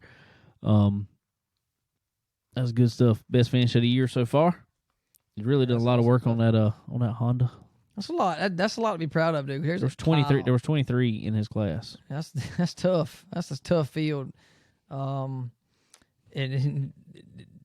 these guys take that seriously, man. I mean, that's definitely a tough field to get in and to be competitive. I really want to get up one of them races one day. We were supposed to go to one and then had something come up with other race stuff that we couldn't make it, and we really got to make it up to one of them races one of these days. Yeah, I'd enjoy that for sure. Love jumping on one of them things, man. I'd jump on, but I couldn't jump off. I just keep on going. Yeah. Oh, sounds pretty cool. Also, buddy, if y'all hadn't listened to it yet this week, make sure to go listen to the Blood Eagle Racing podcast with our buddies Tyler Loggard and Kel Mabin over there. Tyler had a rough weekend. Yeah. He totaled the car. Just got it all fixed up and really turning the corner on because he put a new motor in it and a rebuilt motor in it and got it all set up, and somebody come in there and just wiped him out for no reason for 3rd place. Yeah, man, I hate it. I swear, but it's a racing thing, I guess. But it's part of it. Yeah, I hate that, dude. I hate that. So if y'all haven't yet, make sure to go listen to the Blood Eagle Racing podcast and check them guys out and hear all about it on their show. other bit of cool news from this past weekend was our boy Cole Vanderheyden picked him up his first 600 series win there in the micro sprint. Main win. He's won some heat races. Oh yeah, for sure. He finally picked up his first feature win. And that was really cool. Yeah, definitely. Absolutely. I knew it was a matter of time. They have definitely dialed that thing in pretty good bit here in the last few weeks. So you look to see a lot more of that coming. Oh yeah, I think it's gonna happen for sure. And once you get that first one out of the way, the rest of them seem to come a little easier. But you got to work hard for them. But they will put the time and effort in with that forward bike ride there with Team Vandy. And if y'all haven't got your summer forward bite apparel, you better hurry up and get it because it's selling out fast. Because everybody wants some forward bite. Every racer wants it. So y'all go check out all the cool T-shirts. I saw koozies on there. We got some koozies, but they had some of the, I don't know what you call them things, but they're like the hard koozies, like the Brewmate, I guess you call it. Kind of like that. They had some of them on there with forward bike logos on them and all that fun stuff for your summer enjoyment. Go get you some. Get you some. Checkered, the race hub. Well, thank them as always. Y'all get on some Checkered. Check out some racing all the time. All racing all the time. Always, we want to thank our buddies over at SRI Performance, keeping you racers running because they are your one-stop shop for all things racing. As you heard there with Shawn Martin and Max Blair, building new relationships with them guys. And I love to see companies like that giving back to the sport, and they definitely put their trust in teams like Viper Motorsports to represent their brand out there. And I think Mac's gonna do a great job. Oh yeah, no doubt, for sure. So check out SRI Performance. Also check out Stock Car Steele while you're there in Draco Springs. Thanks to our buddy Randy Keene, RK Motorsports Consulting, along with SRI, helping us set up some interviews this week with Shawn and Max there. Earl Ramey Racing Engines, as we said earlier, folks. If you need power, he's got your power. All the time. Also, our Max Solutions, as we say every week. If you got fab needs, you're going to need your fab machines worked on, serviced, and you might need some new ones or used ones. So check out our Max Solutions, see what they can do for you today in helping you out in all your fabrication needs. Well, I reckon that's about it. Yeah, that's about it. That's a lot, though. It's a lot. That's a mouthful, that's for sure. Which we're very thankful for everybody that supports us and helps us out here. And we'll keep this thing rolling here for another week, man. We'll keep going. Here we go. Thank Shawn Martin and Max Blair for checking in with us this week. We really appreciate them coming on, and hopefully we'll be talking to them more soon about some wins. Yeah, for sure. Definitely so, and ready to get to the track and see them. So y'all be on the lookout for them and give them some love. Maybe we can find a track, just a good ride on a motorcycle coming up this summer. Yeah. Go hang out. We'll do it. I ain't parking it on the fence, though. Nah. We're going to have to get some motorcycle covers. Yeah, for sure. Oh, all right, guys. Well, we appreciate y'all also hanging out with us this week and for another